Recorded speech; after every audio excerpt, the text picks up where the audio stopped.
Okay, all right. So yeah, so pretty much today what we're gonna be doing is game footage night. So we're gonna be going over a Quidditch match, and throughout it, Liv and I will be giving little, comments and like showing you like what rules are and like what rules are being broken. And yeah, and if you have any questions about anything, just either talk on the mic or just type in the chat, and then we'll get to you. Yeah, so pretty much preface this. This is the Nationals game back in 2018. Yeah. No, yeah, 2018. This is Connell's first year. So he was the only person, or at least in the chat in the call right now, he's the only person Oh on my the team God. that is. I don't even think I played this game. You did. Did I? I think I might have played for a couple of plays. Yeah. You did for the I didn't beginning. really Yeah. play much at this Nationals. So it is. So we are UCI. We're on the left side. So this is our pitch, and we're going against LSU, Louisiana State University, which is on this side. We are designated with our bright blue, like neon blue jerseys, whereas they are more of a darker purple. You're about to see the worst thing that can happen to you as a beater in any game. Just the worst possible situation that you could ever be in as a beater. And so yeah, to preface this, these are with the old rule books, the old rules before this year, and so Brooms Up is not going to look like this anymore. And how it is going to look like now, it's going to be all of us are lined up against this like this front row right here. All of us going to line up right here, and the balls are going to be lined up right along here instead.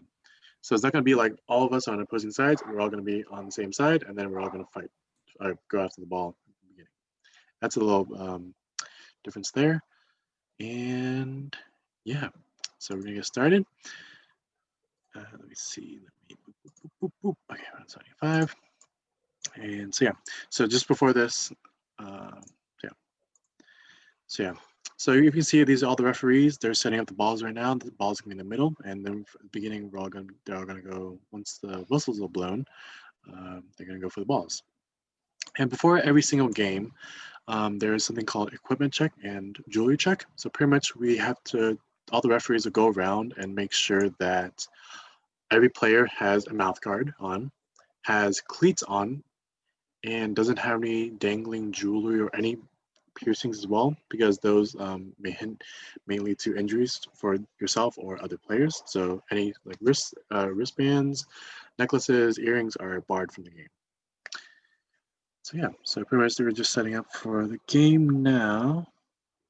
Okay, and how the game sequence goes in the very beginning is the referee will call.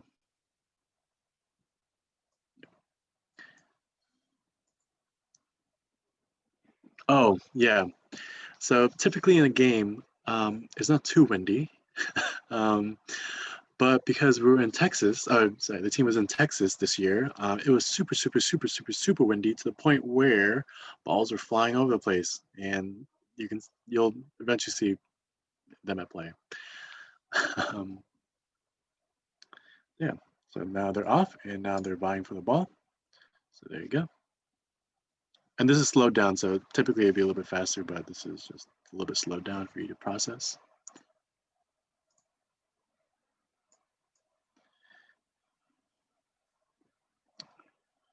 Okay, and so if you look at it here, right?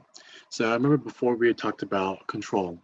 So control is pretty much whenever a team has possession of two bludgers. So if you see here, we have both the beaters on AQ having the bludger, which means that we have control, and that means we are having the advantage because of that. And so yeah, there's Connell right there. And because we have control, we have more flexibility in terms of what we can do in terms of play, where one beater can stay back with the point guard back here, sorry, the point right here, and then the other beater can go from behind and then pressure them from the back as well. So it's very advantageous to have both bludgers at that point. So yeah. So there, okay. So once that's gone, and then so yeah, no goal. Okay.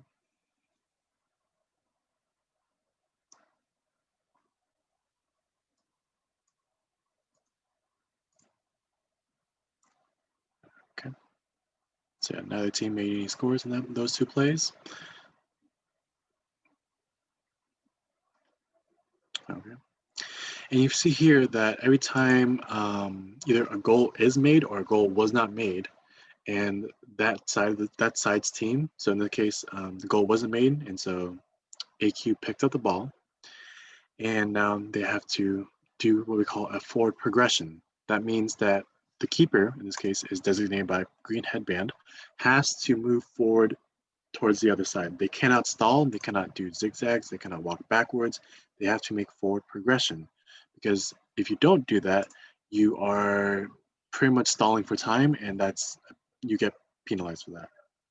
And so that's why you always have to walk forward in a normal fashion. You can't just slowly walk forward either.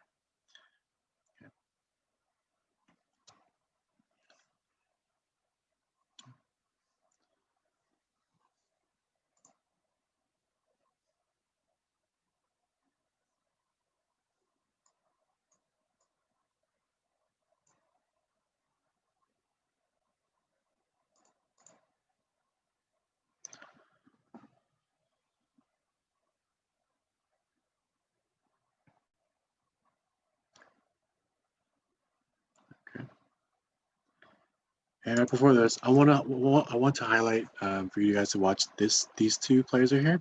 So right here is AQ's previous team captain Rachel, and this is LSU Chaser.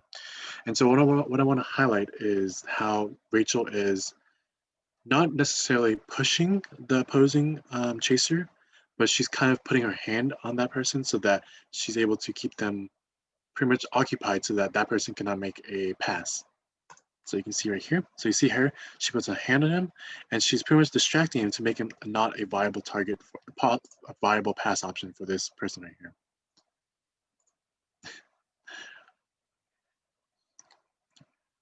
And so you always want to stick to your person whenever you're on defense. So right here, it's perfectly good. Same with this one right here. This was the team captain at the time, which is Tyler, with his bright red hair. And yeah, he's sticking to his man pretty much.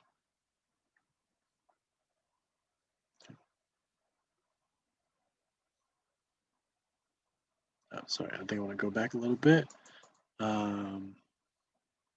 So I want you to watch for about, oh, I guess I don't have it. Never mind, just kidding. Oh, yeah, so right here, I want you to keep watching this. So at this point, this is Connell right here. This is our team, and this is the LSU Peter, opposing Peter. So what the referees don't see it, but what this person does is an illegal move. It's making contact from behind and also reaching from behind as well. And so I'll show it. So if you see, that person initiated contact from behind. So that means any point where you touch their back or you reach from the back, that is back contact. And had a referees had seen that and had called it, then it would have been, then that beater right there would have been penalized for it. Okay. So yeah, back contact is a big fat no for Quidditch. Yeah.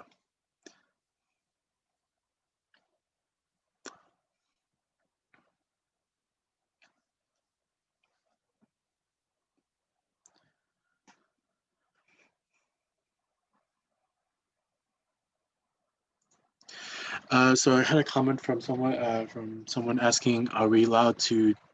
So there is a difference between trying to go for the ball from behind, and there's a difference between making contact from behind. So if you go from behind and try to go, and you are just solely going for the ball, as in your body and your hands are not touching their back, as in you reach around and go for the ball, that is perfectly valid. But the moment you make any physical contact with their back, whether it's you like going onto them or you like making contact from behind, that is then considered illegal, and you would be penalized for that. So, but in the case of just trying to go around and try and get the ball from behind, that's perfectly fine. But it's also up to the referee's discretion, because sometimes they might see something else and they will call you out for back contact, even though you yourself are not doing it. Okay. And speaking of referees, we have multiple referees on the field. We have four referees on the field at all times. There is the goal ref. So right here, they're always in the back behind the goals. They are always giving calls of goal, which is 2 hands straight up, or no goal, 2 hands, just that. Yeah. They pretty much just solely watch for the goals and just see, like, they're the pretty much the primary, they are the primary referees to see if a goal was made or not. Then we have ARs, assistant refs, LARs, lead assistant refs, and HRs, head refs, which also look at goals, beats, and any fouls or penalties that need to be called out. So those are just the major referees on the field at all times. And the referees, at least the ARs, LARs, and HRs, are always wearing blue and white striped like cover on them to designate their role.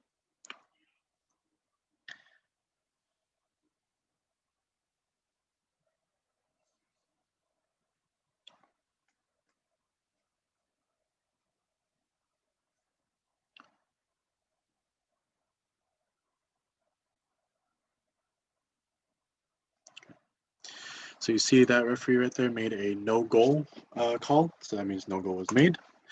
But another thing to highlight for our team, AQ, every time there was a missed goal or there was a goal, you can see here that our team immediately starts going back to our side of the field. Because you always want to go back and make sure that just in case if they try to make a run for it, that our team is there to be on the defense and, you know, pretty much meet with them. Because if we kind of stall and like take our time walking back, they can just take that opportunity and just run for the goals and there'd be no opposition. And so that's why it's always important to, once we lose possession, go back to our side.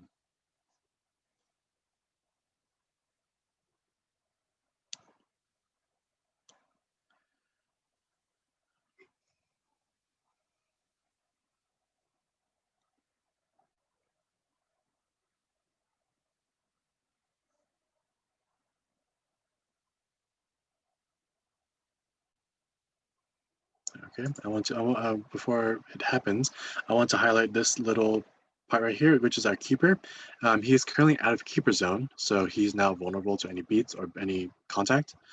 And there's the opposing chaser right here. So if you see here, the opposing chaser goes from the front, swats the ball, which is legal. And from after this, oops, sorry, let's see. So after the chaser swats the ball and Tony loses the ball, he also drops his broom, and the broom drops to the ground. So what happens is this is called off broom, and after this, you're now considered essentially off. Yeah, you're off broom, and now what you have to do is go back to your side of the field, tag back in, and then get on broom again, and then now you're back into play. So that's just a good example of that.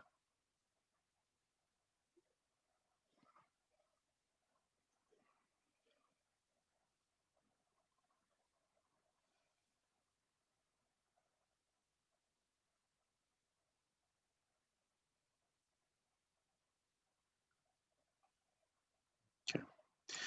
And so here, I'd like to just bring attention to it before it happens. You see here, the goal ref says no goal. This assistant referee, or LAR, I don't know which one, says a goal. So there's a discrepancy in referee calls. And so what happens is at this time, the head ref, so the head ref is pretty much like the head honcho of all referee calls. And Cindy, I'll get back to your question in a bit. But yeah, so if there's always a discrepancy in calls, the head ref will immediately blow the whistle. And every time there is ever a blown whistle, that means there is a stoppage of play. So that means any plays that are currently happening needs to immediately stop. And what you need to do is immediately drop your brooms down to the ground wherever you are standing. So you see right here, this person drops it down, and or stop, drop it down, or just stop in whatever position you're at. But you cannot move at this point. And during this time, referees will then get together and figure out what the appropriate call was. Okay. And for Cindy's question, does anyone actually ever get hit with the brooms while running? It rarely ever happens. Like rarely. I myself have never seen anybody get hurt with broom contact. Yeah. Yeah, people. Yeah, it's more of off field stuff that people get hurt with the brooms, not during play.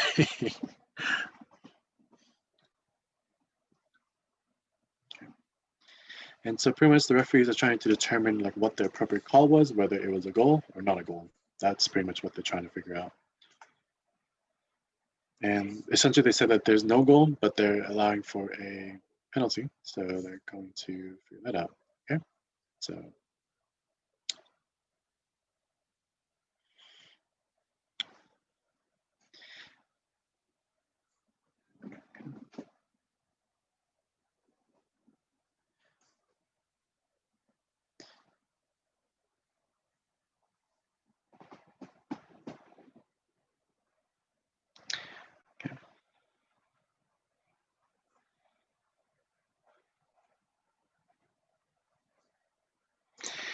and so it's kind of confusing here, but so now how I said before there was no back contact, right? But in this case, you see how Rachel is it sort of looks like she is doing back contact right now because she's kind of from behind. Technically, that isn't considered back contact because it's only considered back contact when you initiate from the back. So what that means is if your initial point of contact is from the back, that is considered back contact. But let's say you initiate from the front and then they slowly roll into their back, and so now you are making contact with the back. That's fine because your initial point of contact was not the back. And so that would technically still be a legal tackle or wrap. So this is fine. So long as she maintains her contact. If she lets go and then reinitiates her contact from the back, that's now considered back contact.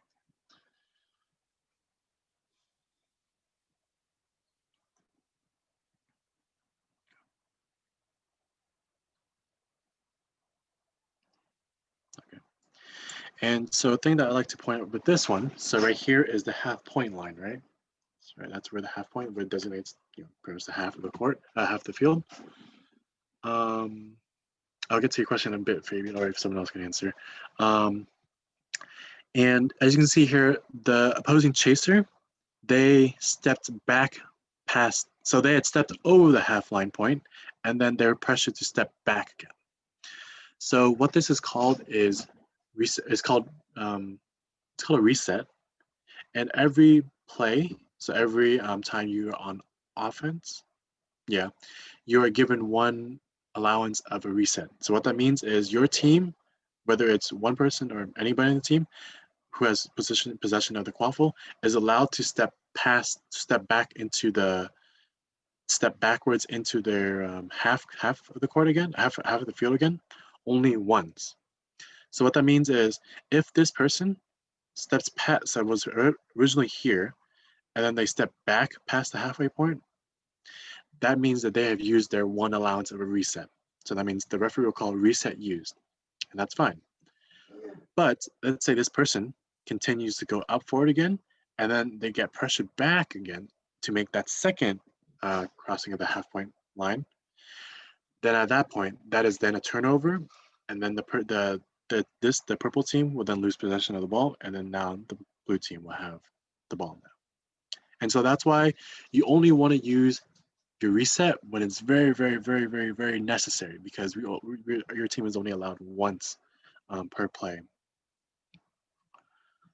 Building off from Connell,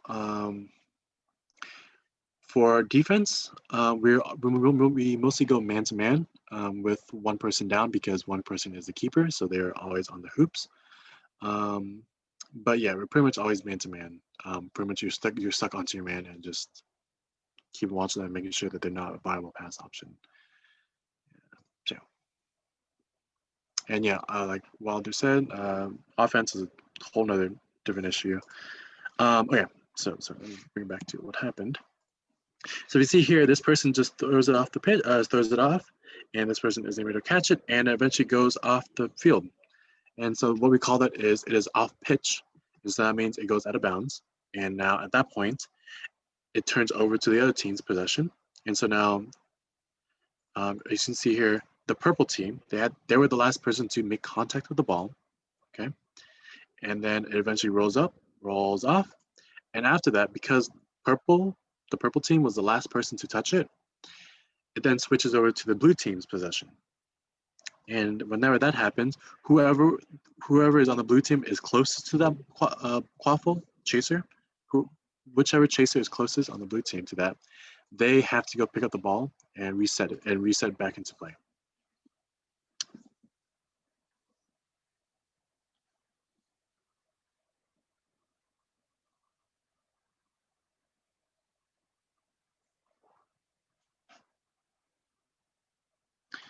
Tony, yes, he is one tall boy. I think he's like 6'5" or something. He's pretty big.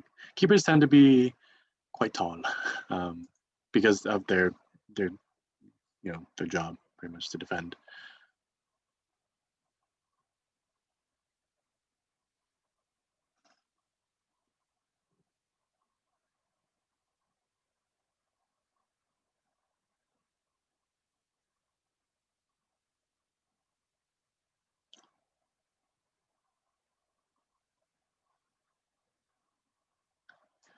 And so let's see what happens here. Nothing yet. Okay. So what happens here is, okay. So if you see here, Tyler, the one with the red hair, was being pressured, and so he tosses it back to Tony. So I know how I said before, reset, whenever you use reset, it's with the half-point line. It's also used with the keeper zone line as well. So the moment Tyler threw it back to Tony and he caught it, that is considered also another reset. So this is still that right there. So this passing right here. Watch carefully. So right here, there's a line, passes it over. That's a reset used. And so if Tony goes forward and then steps back again, he will lose possession of the ball.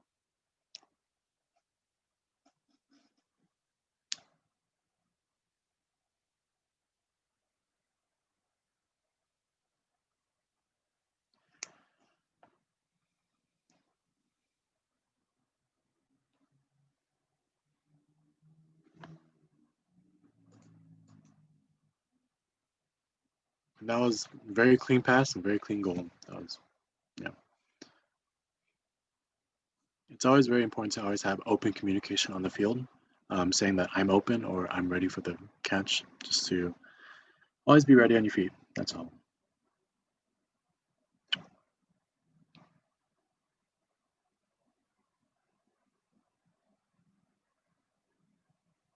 Okay, so no goal.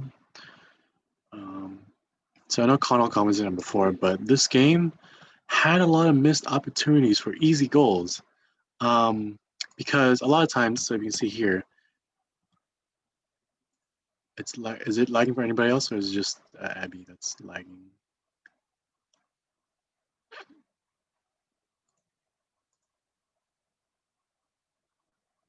Okay. So I had a question asking. Okay, before I start, let me see. For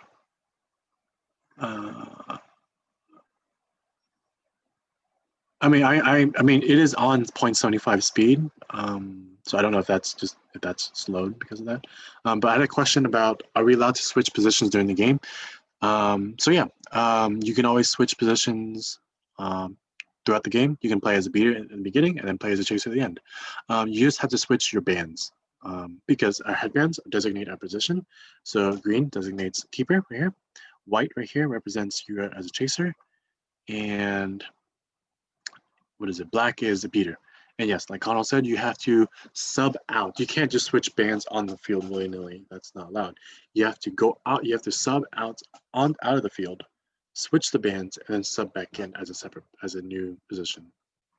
So, let me see. Let me know if it's still laggy. How's it now? Still laggy, or is it all right?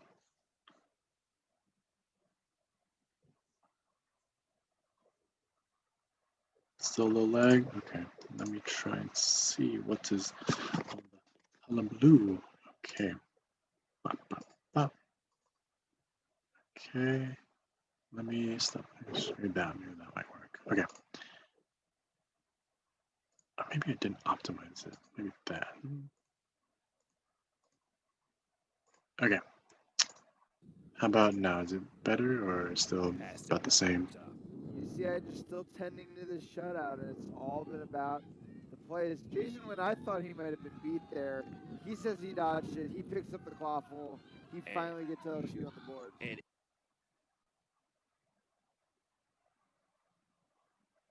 Actually, okay.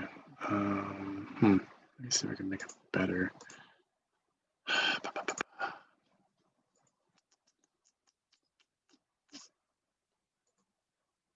Okay. Okay. How's this? Is the commentary off? I think it should be off right now.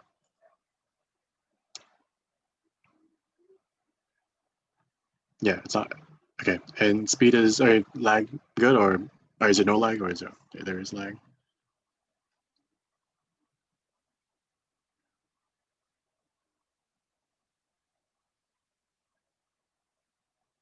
It's better now. Okay, cool. Thank you. All right. Oh yeah. Let's see. Right before this. So I know last week we had talked about a rule called immunity, and now we're going to see how immunity is at play. Gray box. Is it this right here? Yes. Okay. I think that's my chat screen. Let me minimize that. Okay. So how immunity is it blocking the view or is it like just annoying? It's okay now. Okay. So yeah. So before last week we had talked about immunity, where immunity is when your team. Okay. Let me see. Maybe I just won't have chat open. Okay. Yeah. In that case, if you have any questions about the game, just don't direct message me. Just message because I can't read it because then there'll be a gray box. Okay, never mind. Okay. Anyway. Yeah. Can you text me if there's a gray box because I can't see chat anymore. So just let me know.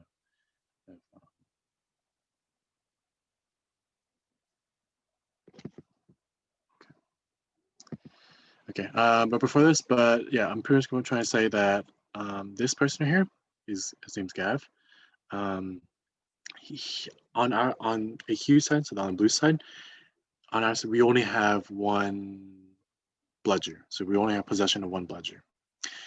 And so once he loses possession, once he makes a beat attempt, sorry, here you can see he makes a beat for it, he raises his fist up straight up into the air. So what that means is he is now immune from any contact or any beats. Because when he makes that immunity call, he has to go straight for that ball and then immediately grab it and pick it up again. So yeah, that you saw right there that he raised his fist up, he's immune, he goes straight for the ball and picks it up.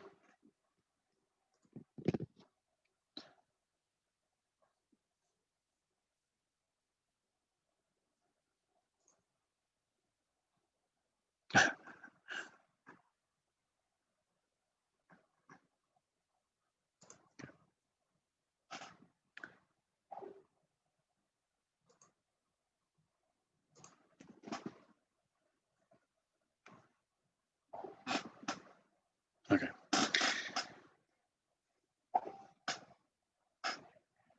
Okay, I guess I'll just never open up my chat box then.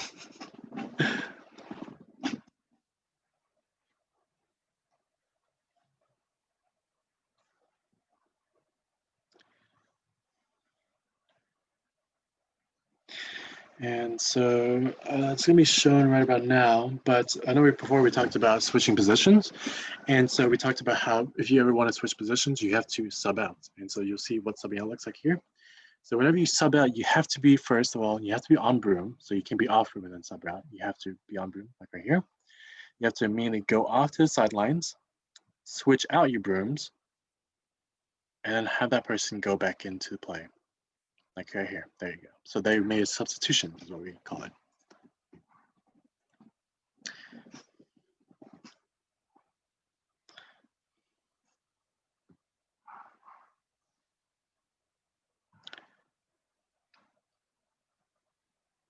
And so we have right here a point is Timothy. He's still on the team. He's a chaser now, so he doesn't play. Oh, sorry, he's a beater now, so he doesn't play chaser as often.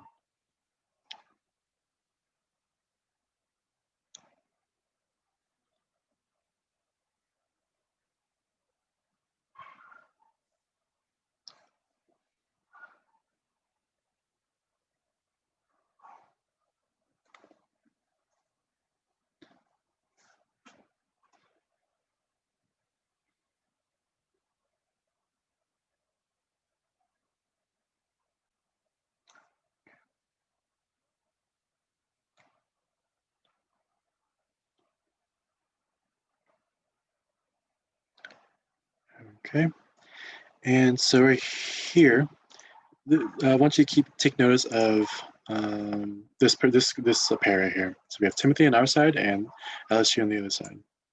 Okay.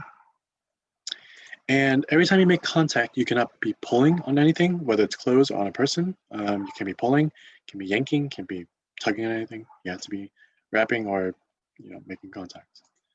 And so you see right here, the moment he pulled Timothy, right? He made a penalty. He made a foul. So this person is going to be penalized. But the referee doesn't call it. Instead, he throws in a marker and he raises his fist up, raises his hand up. And so what this means is, it's a bit confusing, I know, but it's called advantage.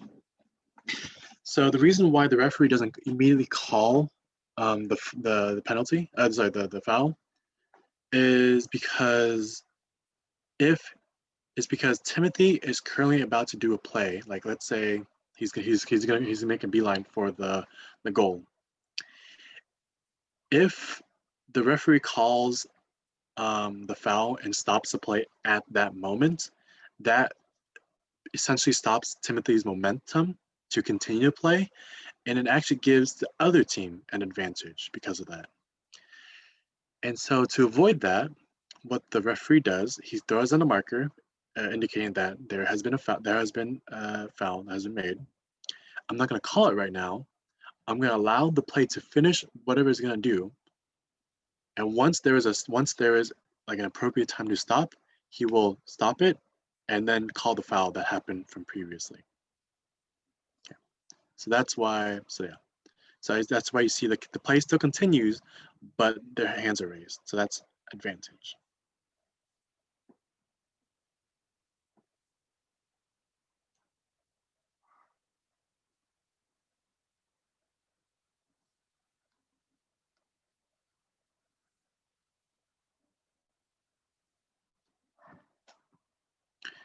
And so right here, this is now an appropriate time to stop play because there's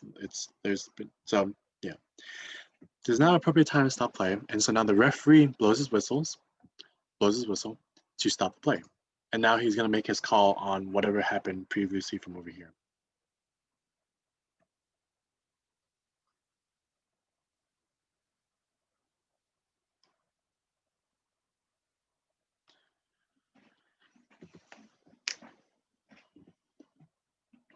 Okay.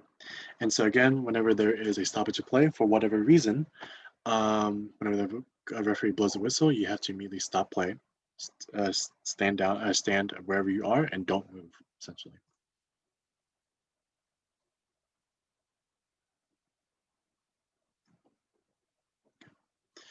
And they're essentially confirming like what they're going to do, because I mean it was pretty obvious that there was illegal contact. And so the head ref, so this is the head ref, is going over, goes over and makes his final call.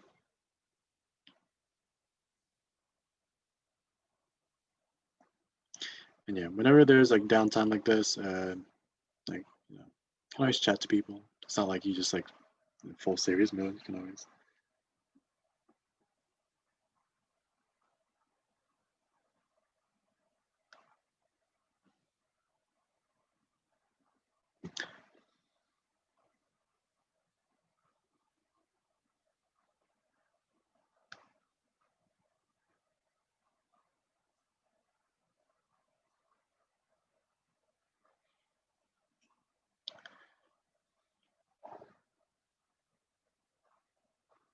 Okay.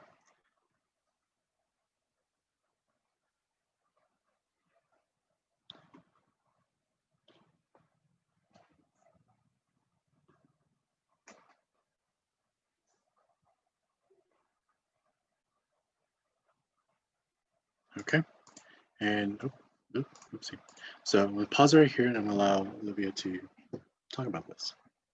Okay, so we're going to talk about cards because we haven't really talked about that before.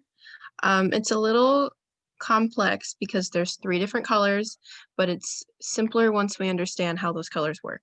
So we have a blue card, which is not what he's raising here, but a blue card is for a pretty small offense, like you just didn't understand how the rules operate in Quidditch, so you might have fudged a little bit, like maybe you didn't sub out correctly or you didn't listen to a ref when they called you out on something that was illegal. The next step up is a yellow card, which is a little like it was a more egregious action that landed you with that penalization.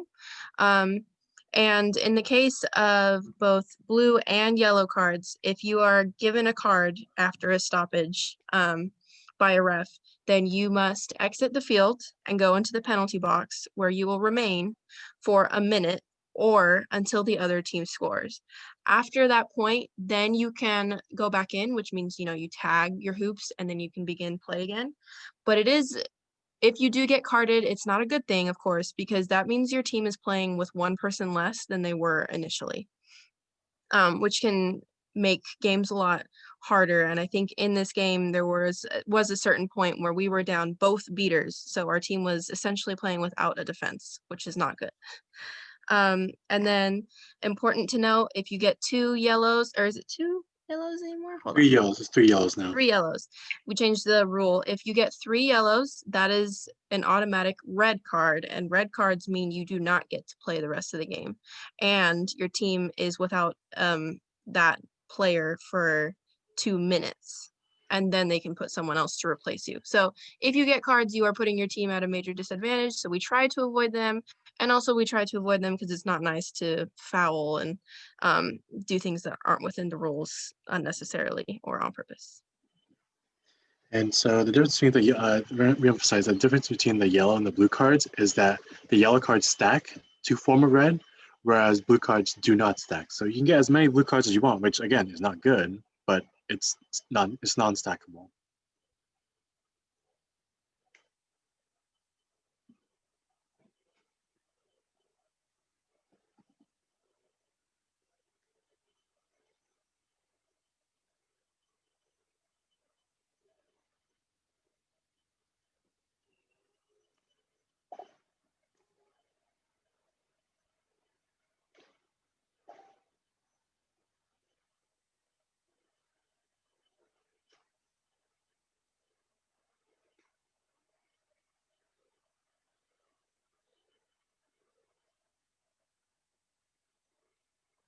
Did it not happen? Am I blind?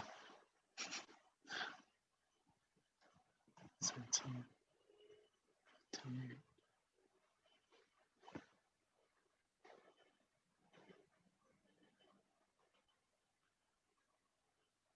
So yeah. Okay, so right here we see our LSU player 24. He has his fist up because his team has immunity, meaning our team has 2 bludgers and their team has none. So he's allowed, again, to put his hand up and become invulnerable to other beaters or contact for the time until he reaches that ball, which he must only pursue that ball. He can't go do other stuff. He puts his fist up, he grabs the ball, and play continues. Yep.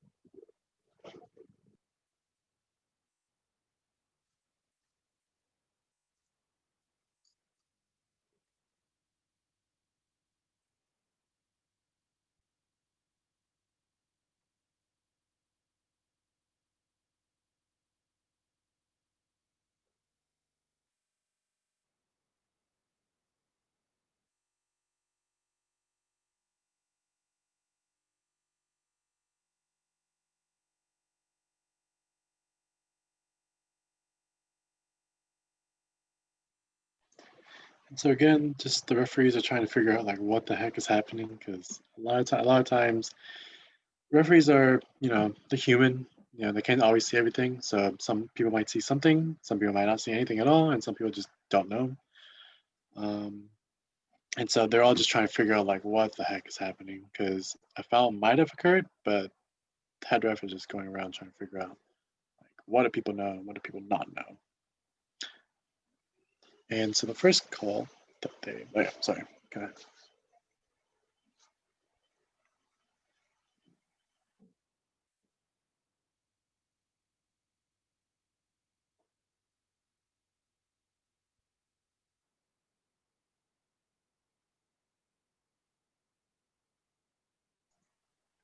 And so the first call, we're not entirely sure what happened here, but there was a blue card called, and so right here, Kobe has Oh, to this go. is the one on Kobe. Yeah, Yeah, I don't. he threw it back too far and it went off pitch, and they called Yeah. it intentionally throwing the bludger off pitch, and they carded him for it. Okay, because they then call Gab, and we They thought also he called was the Gav for one. that. They called them Okay. both for it. That's how they both got carded out for the same thing because the wind was going against us. Okay, yeah. So everyone, what Connell is referring to is, as he said, they carded both of our beaters at the same time for what looked like intentionally throwing a bludger off pitch. So in Quidditch, you cannot try to throw a ball off pitch to get it away from both teams as a way to serve your team. And what happened here was Texas was extremely windy, so the balls were rolling when they weren't supposed to, the hoops were falling over, and at some points when our beaters were strategically trying to keep us in possession of at least one bludger, maybe two sometimes, they rolled off of the pitch, which gave us a penalty. The refs didn't necessarily do anything wrong. It was just extremely unfortunate.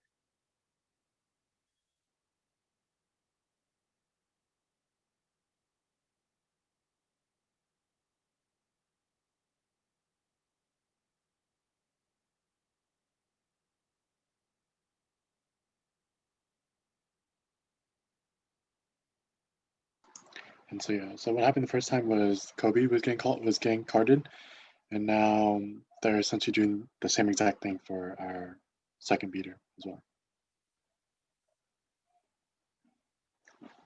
And again, head referee always tries to get the opinions from the other players, and also sometimes the head refs also call the team captains over to discuss what happened, because sometimes all the opinions matter. They wanted to win, so they didn't agree to let the bludgers going off pitch be counted as an accident because it only counted against us. So yeah, that was what LSU's captains decided. Okay. Yeah, they wanted to win. They didn't, but Even with that, our second beater right here was called out. So essentially, right after this, our team had 0 beaters, so it was all chasers. So it was not good.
Okay, so I don't know if everyone was watching Julia very closely. Maybe we can go back a little bit because she's about to get a card on her, not because she was playing too aggressively or anything like that, but okay, she's number 66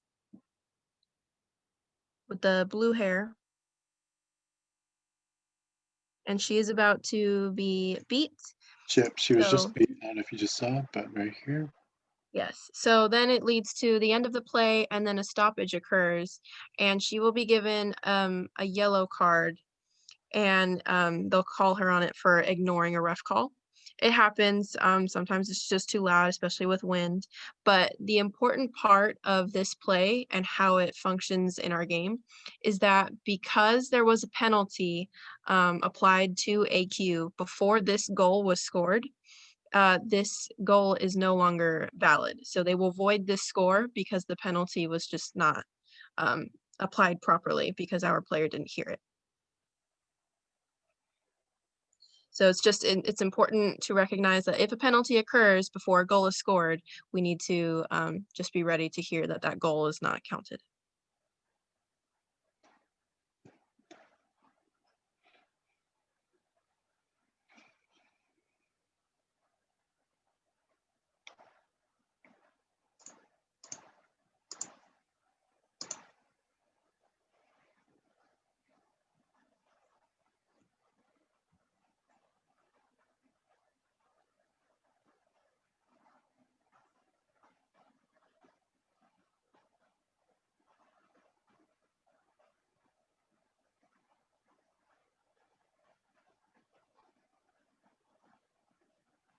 Yep, so they deliberated for 1.5 years and will probably continue the game soon.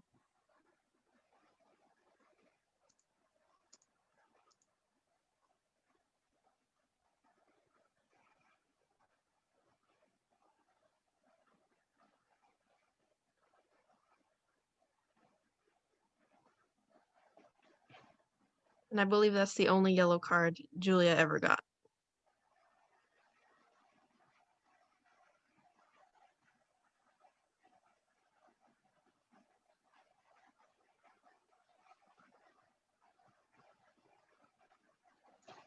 And so the final call that the referee is saying to the table is just like the scorekeepers over here is that one, she was beat, but she didn't hear it, or she didn't realize that she was beat, and so she unintentionally ignored the call. But because of that, she will get a yellow card, and because the penalty happened before the goal over here, the goal would be voided, and AQ will not receive that goal. And so again, she'll sit in the penalty box for either a minute or until the other team scores.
Okay, so here we're watching 60 and 11. And we have talked about this previously in this video, in this meeting, but we really just want to hammer it home. You cannot contact someone from behind them. You cannot come at their back. You must come at them from either the middle of their side or forward from that point. Doing otherwise is illegal. It's dangerous. It's not what you do if you're a team player. You know, you don't do it, and it can hurt a lot of people, get people concussed, and that's what's happening here once again.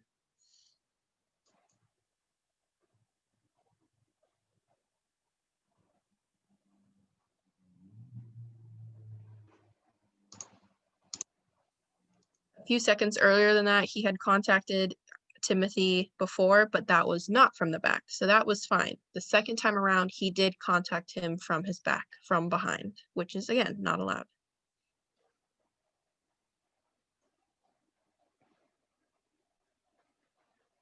Yeah, so this game had a lot of penalties, and no one stacked enough, or had a lot of yellow cards. No one stacked enough to get a red card, but again, that is a danger if you're playing this game. If you get 3, you can get a red, and then you're not playing anymore. And no team wants to be down a player. It's also possible for you to get an automatic red as well. Like instead of just going three yellows to be red, you can also just get a straight up just red if you do something very, very egregious. But that happens like almost never for the most part. Yeah, that's if like you do something like really, really bad, like you. Yeah. Yeah, if you tackled someone from behind and they didn't have a ball, that would probably be a red card, because you can't tackle someone if they don't have their position's ball in their hands. And if you did that just because, and you did that improperly, that would be a red card, and has been, and we've seen that in the past.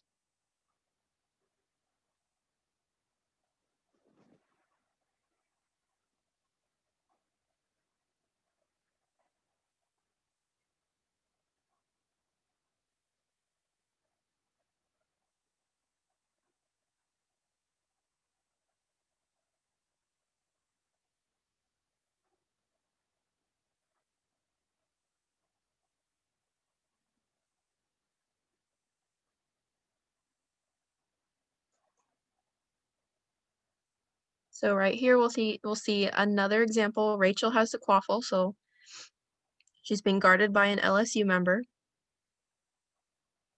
And she is going to be back contacted once again by another player. He was not in front of her midpoint of her body or in front of her, so this is illegal contact. And again, this might not be done purposefully or with malice, but it is not allowed, and we want to avoid it, because he is going to tackle her and she is not going to land right. And I do think she had to remove herself from the game.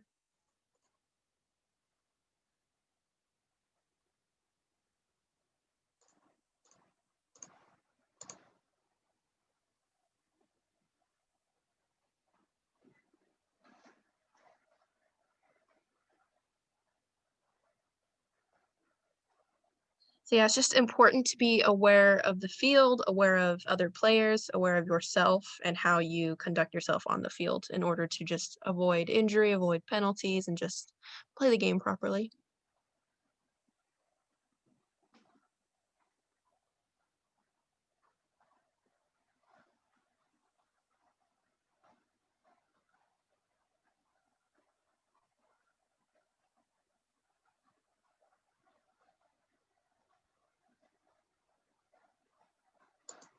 And so yeah, the only time you are able to the only time you're allowed to switch headbands with someone on the field and not have to sub out is whenever someone has to sub out, go out for an injury or something else that requires them to step off the field immediately. And then someone else can take over your role in that same position. So which is what happened. So Rachel subbed out, and I don't know who this person is, but they took over for Rachel. Yeah, Connell, do you know who that is? None of us here are old enough to know who that is. 24? I can't remember. Oh wait. On our team, Sydney. Okay, thank you. It's one of our Sydneys. Oh, is it the one that was like really close to Steph? What do you mean? Or, I don't think they no, that knew was each other. No, that was Was the second Julia? Yeah. Yeah, that was the other Julia. Okay. She had been injured before that. I think she got injured at regionals. That Julia did, and she wasn't back. Okay.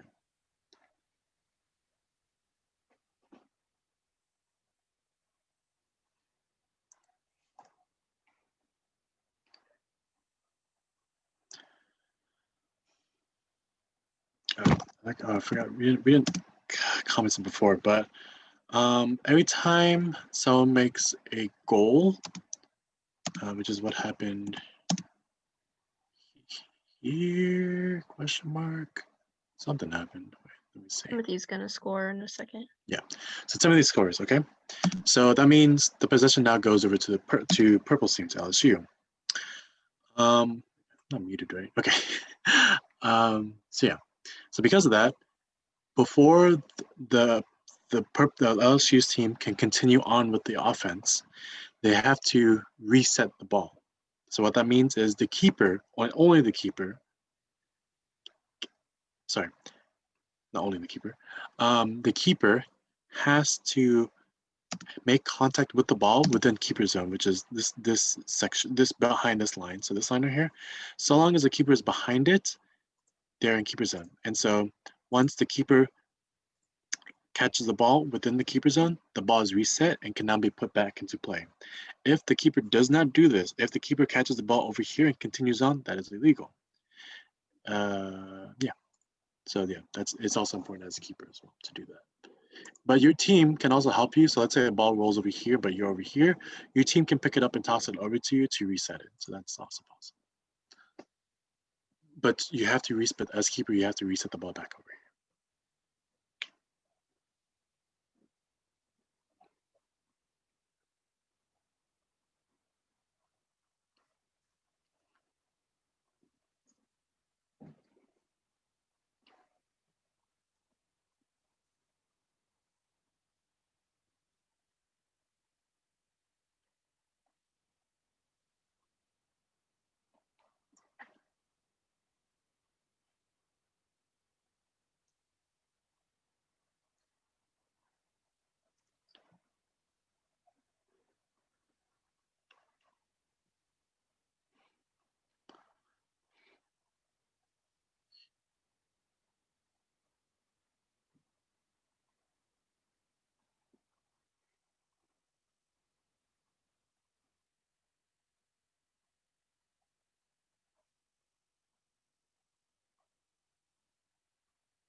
This field looks like it's a little rounded at the ends. That's no longer how the field looks. It's more rectangular with sharper edges.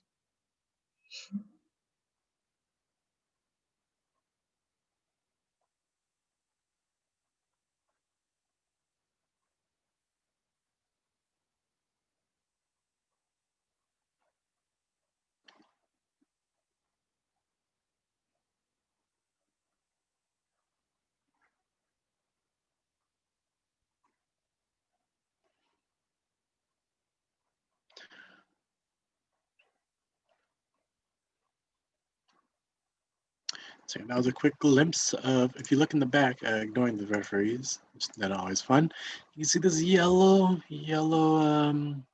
person.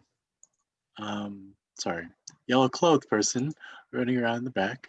And you'll see them eventually, relatively soon.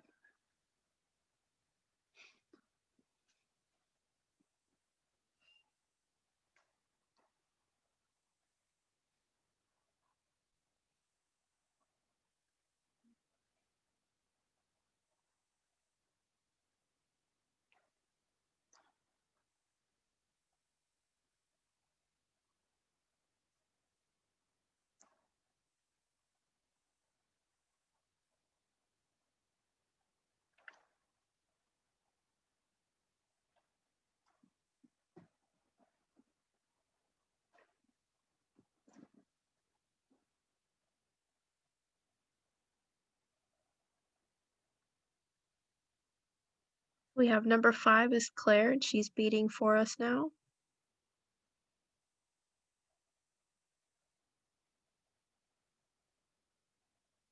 And now we're tied with LSU.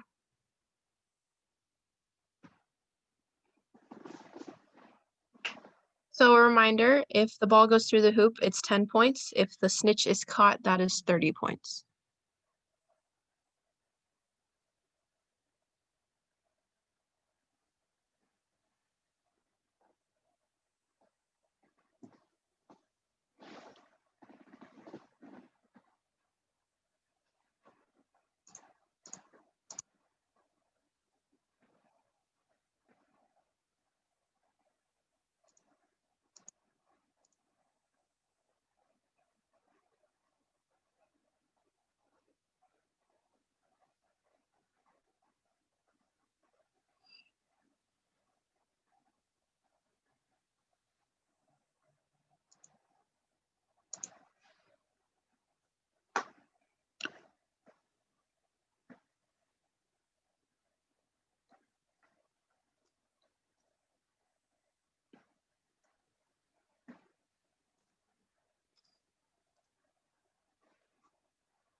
Okay, so we see the LSU keeper walking forward, tossing it around. And it's important to note that, again, keepers and chasers cannot touch the bludgers. However, they can block themselves from being hit by the bludger if they are in possession of a quaffle. So what this LSU chaser keeper is going to do is use the quaffle to his advantage to block the bludger. Since he can't catch the bludger, he can't grab it himself. He can either dodge or block with his quaffle.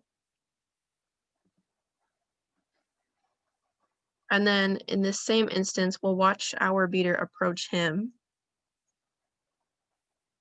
So we see our beater with the green bludger. It is important to know, if you want to be a beater, you should always try to beat from the closest range you can get without putting yourself in jeopardy. So in this case, no one is defending him, not a chaser, not a beater. He is not being protected. The LSU player is not protected by anything but himself. So our beater did have a better opportunity to do what we beaters would call beat with your feet, which means, again, getting as close as possible to the target you're trying to hit without putting yourself in jeopardy to better secure a beat. Yeah, because if you be closer, if you're like if he'd even stepped up, maybe 2 steps forward, he would have been two steps closer, and he probably would have had a more cleaner shot and not have the LSU player be able to deflect the bludger. Yeah, cleaner shot, and if he has more power because he's 2 steps closer, it's harder to block a hard shot, but he was a little bit further, which allowed that chaser keeper to block effectively. Again, don't swat with it. You can only block, so don't hit at a bludger, but you can block a bludger with your quaffle. And another thing that it's not shown here, but it's another rule that, let's say you're about to be beat, whether you're a beater or a chaser or anything. You cannot move your body in a way so that when you do get beat, you kind of propel the bludger elsewhere so that the opposing chase beater has to go after it. You cannot do that. It's considered swatting. And so what that means is, if you're about to get beat, get beat and don't like fling it across the field because just because you're able to. That's legal, and you will get carded for that. Especially if you're a chaser, because that's also if you're a chaser, you're not allowed to interact with the bludger at all. So if you do, that's a big no-no. Yeah. So if you see here, here's the snitch. The rules this year are a little bit different from how it is depicted here, but the idea is still the same. Snitch goes out on the field for a little bit, so he kind of just like roams around, does his own thing, warms up, whatever. in about 1 or 2 minutes after the snitch comes out, seekers are released from the sidelines. So what that means is seekers can be anybody from the team. They just have to sub out and be off field and then put on a yellow headband. And from there, once seekers are released, there are now one extra person on the team from each side. Okay, we'll see that in a little second, in just a second. Then right here, we saw number 24 on our team in the blue attempt to put the quaffle in the hoop. And so what a lot of our chasers will tell you is if you have the opportunity, you get as close to the hoop as you can and put your hand through the hoop. It is 100% allowed to put your hand through the hoop in order to score on either side of those hoops. So it's not like a sport where you couldn't cross the line wherever you're trying to apply a goal. You can do that. And if you can, you might as well, because then you're securing 100% that you got those 10 points for our team.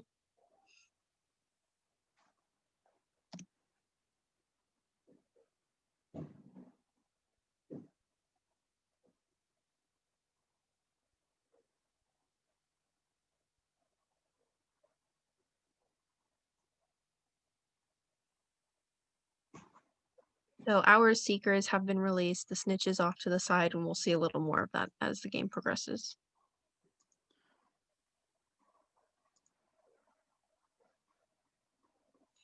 So yeah, we're gonna pay attention to the right corner of the screen. Kobe just snatched the snitch off, and when that happens, there will be a whistle blow. And when the whistle blows, we treat it just like a stoppage, like we discussed earlier. We're all going to stop where we are.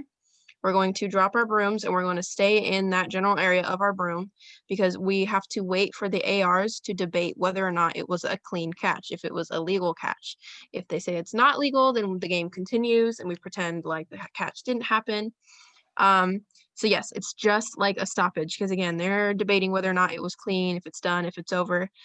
In this case, it is. But while we wait, we'll put what we call our zots up. So I know everyone here knows what the anteater looks like on our hands. So we'll raise both of our hands and we'll just wait to hear the call from the refs to decide whether or not we finish the game.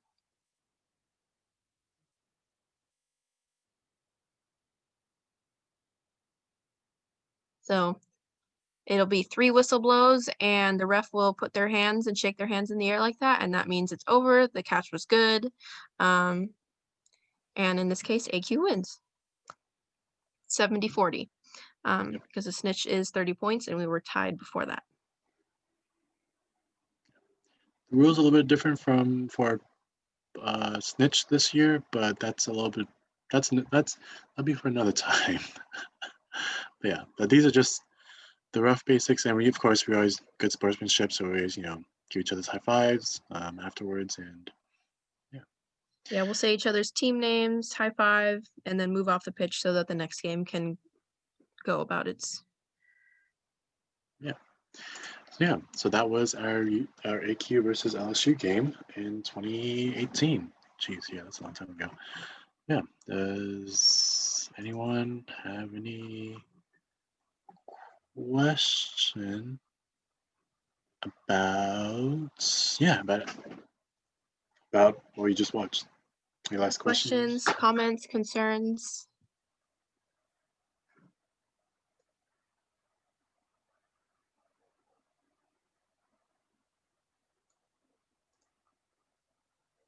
Yeah, so fast breaks happen a lot by our team and other teams.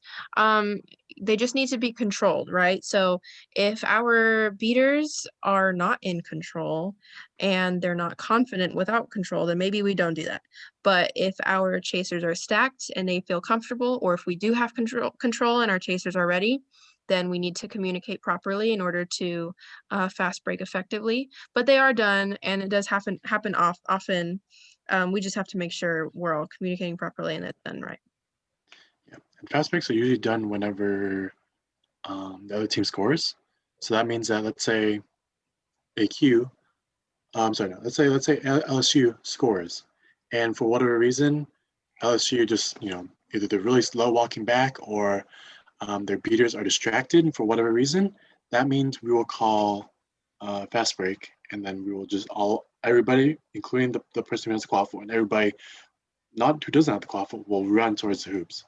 And in doing so, the reason why everybody runs, not just the person with the ball, is because it allows opportunities for, let's say, all of a sudden LSU does catch on that they're being fast broken on. I don't know if that's right. That there's at least pass options to have with you, so that is an easy goal. Fast breaks usually tend to be easy goals. So, yeah.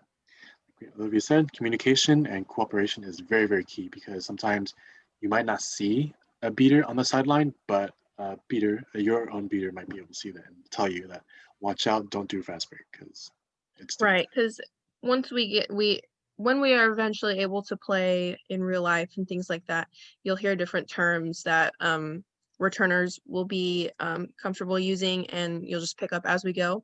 But things like, if we say they have none, that means fast break. They have no defense, might as well do it now.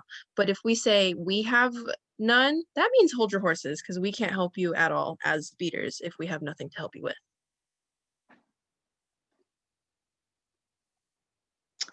Yeah, formations for offense and defense. Well, for offense, so that'll be another time, because we're just going over basics right now.